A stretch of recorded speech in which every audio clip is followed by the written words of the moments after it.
অন্য দেশের প্রেসিডেন্টকে বন্দী করে বৈশ্বিক রাজনীতির পট পরিবর্তনের পর এবার মার্কিন প্রেসিডেন্ট ডোনাল্ড ট্রাম্পের লক্ষ্য ইরানের শাসন ব্যবস্থা। বিক্ষোভের আগুনে জ্বলতে থাকা ইরানকে ঘিরে ট্রাম্পের রণ পরিকল্পনা এখন তুঙ্গে। ইরানের অভ্যন্তরে চলমান অস্থিরতাকে ট্রাম্প প্রশাসন বৈশ্বিক রাজনীতির পট পরিবর্তনের মোক্ষম সুযোগ হিসেবে দেখছেন। এবার যুদ্ধের মুখোমুখি চিরবৈরী যুক্তরাষ্ট্র এবং ইরান। রীতিমতো পাল্টাপাল্টি হামলার দ্বারপ্রান্তে এই দুই দেশ। বিক্ষোভকারীদের পক্ষ থেকে ইরানে হামলার ছক কষছে ওয়াশিংটন। অপরদিকে তেহরানের হুমকি, এ পদক্ষেপে অস্তিত্ব ঝুঁকিতে পড়বে ইসরায়েল এবং মধ্যপ্রাচ্যের মার্কিন ঘাঁটি।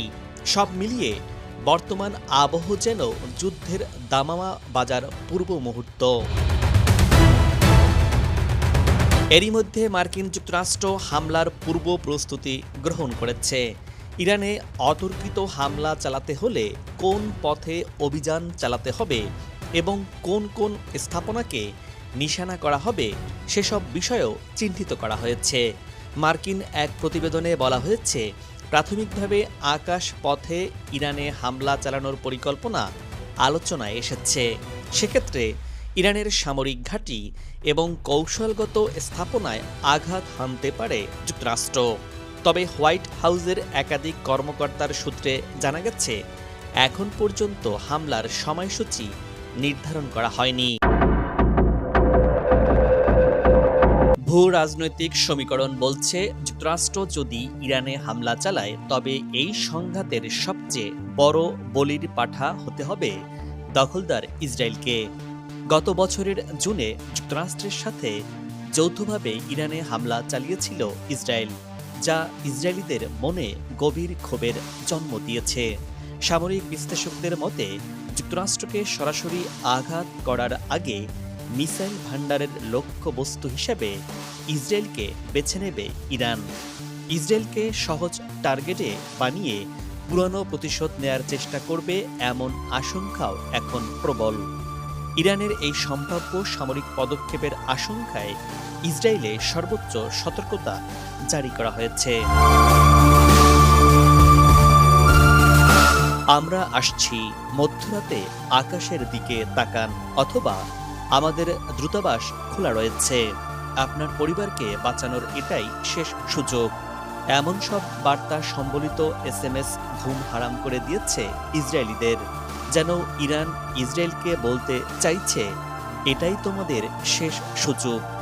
ভীত সন্ত্রস্ত ইসরায়েলিদের মনে পড়ে গেল জুনে 12 দিনের যুদ্ধের ভয়াবহতা। সে সময় ইসরায়েলে নরক বানিয়েছিল ইরান। সেই কথা আবারও স্মরণ করিয়ে দিয়েছে ইসরায়েলিরা। সেই কথা আবারও ইরান স্মরণ করিয়ে দিচ্ছে ইসরায়েলিদের। সেই সাথে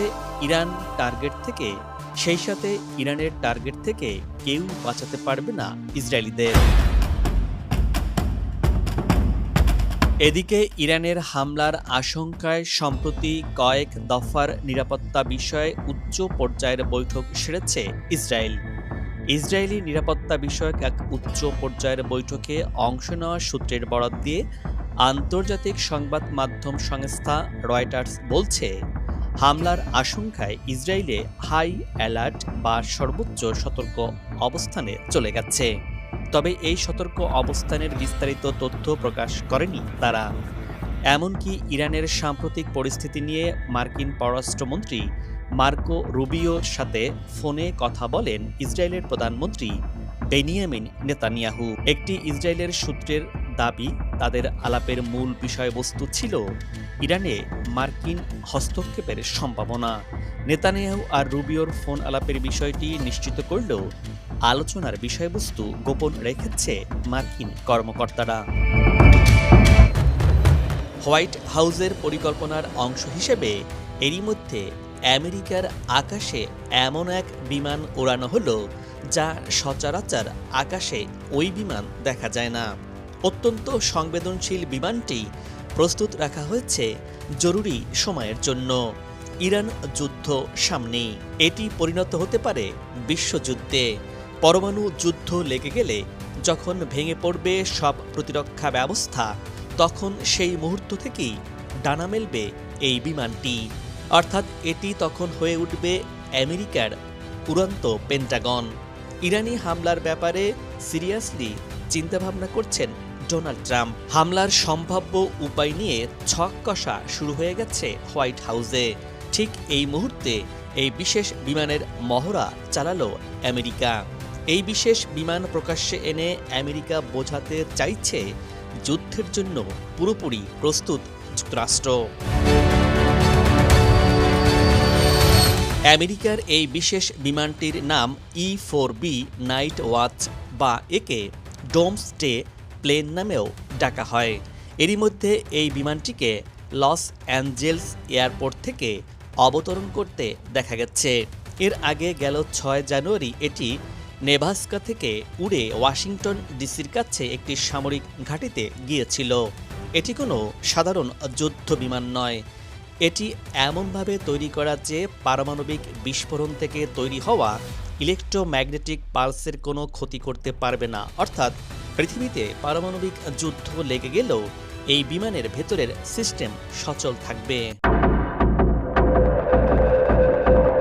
যুদ্ধের সময় যদি মাটির নিচের সব কমান্ড সেক্টর ধ্বংস হয়ে যায়, তবে মার্কিন প্রেসিডেন্ট এবং উচ্চ পদস্থ কর্মকর্তারা পুরো মার্কিন সেনাবাহিনীকে পরিচালনা করতে পারবেন এবং পারমাণবিক হামলার নির্দেশ দিতেও পারবেন।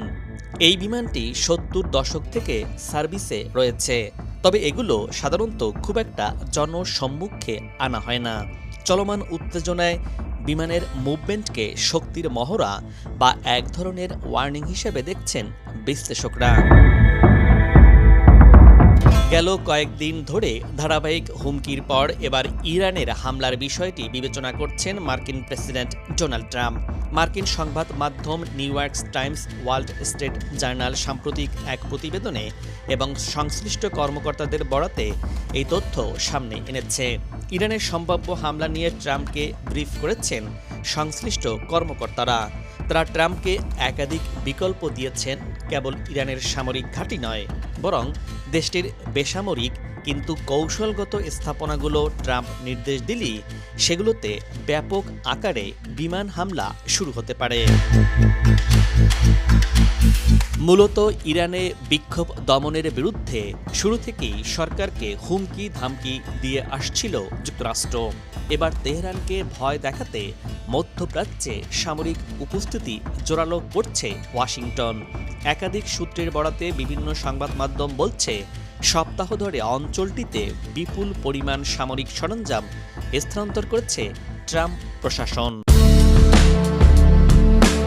এখানে প্রশ্ন আসতে পারে, ইরানে মার্কিন হামলা হলে কি হাত গুটিয়ে বসে থাকবে তেহরান? এর সম্ভাব্য উত্তর অবশ্য মিলেছে মাস কয়েক আগেই। নিজেদের পরমাণু স্থাপনায় যুক্তরাষ্ট্রের হামলার জেরে গেল জুনে কাতার ও ইরাকের মার্কিন ঘাঁটিতে ক্ষেপণাস্ত্র হামলা চালায় তেহরান। ইসরায়েলের হামলার পরও চুপ থাকেনি খামেনি প্রশাসন। ধারণা করা হচ্ছে, ইরানের সম্ভাব্য মার্কিন হামলা দেশটিকে ঘিরে থাকা যুক্তরাষ্ট্রের অবকাঠামো এবং নাগরিকদের ঝুঁকিতে ফেলবে। কেননা তেহরানের রেঞ্জের মধ্যেই রয়েছে মধ্যপ্রাচ্যে অবস্থিত 40,000 মার্কিন তেহরান রেঞ্জের মধ্যেই রয়েছে মধ্যপ্রাচ্যে অবস্থিত 40,000 মার্কিনী এবং তাদের সেনাঘাঁটি। কাউন্সিল অন ফরেন রিলেশনসের তথ্য বলছে, মধ্যপ্রাচ্যের 19টি স্থানে ঘাঁটি গেড়েছে যুক্তরাষ্ট্র। সবচেয়ে বেশি সেনা সদস্য উপস্থিতি কাতার, বাহরাইন, কুয়েত, সংযুক্ত আরব আমিরাত এবং সৌদি আরবে। এছাড়াও মিশর, ইরাক, জর্ডানের বেস থেকেও চলে ইরানের ওপর নজরদারি, হয় নিয়মিত মহড়াও। মধ্যপ্রাচ্যে যুক্তরাষ্ট্রের সবচেয়ে বড় ঘাঁটি কাতারের আল উদি এয়ারবেস। 60 একরের সামরিক স্থাপনাতেই 10,000 মার্কিন সেনা এবং তাদের পরিবারের বসবাস। মোতায়েন রয়েছে শতাধিক এয়ারক্রাফট। আর বাহরাইনে বিদ্যমান নৌঘাঁটির সহায়তায় মধ্যপ্রাচ্যে ব্যাপক নেভাল সাপোর্ট পায় যুক্তরাষ্ট্র। এখানেই মোতায়েন রয়েছে মার্কিন নেভির ৫ম নৌবহর। গুরুত্বপূর্ণ বিমানবাহী রণতরীও থাকে এখানেই। ভঙ্গুর প্রতিরক্ষা ব্যবস্থা হলেও ধারণা করা হয় সক্ষমতার সবটুকু দিয়ে হামলা চালালে যুক্তরাষ্ট্রের এসব ঘাঁটির যথেষ্ট ক্ষতি সাধন করতে পারবে ইরান। আর সরাসরি মার্কিন মুলুকে হামলার সক্ষমতা দেশটির আছে কিনা তা নিয়ে অবশ্য রয়েছে সংশয়। দর্শক, আজ এ পর্যন্তই। আগামীতে আবারও দেখা হবে নতুন কোনো ভিডিও চিত্র নিয়ে।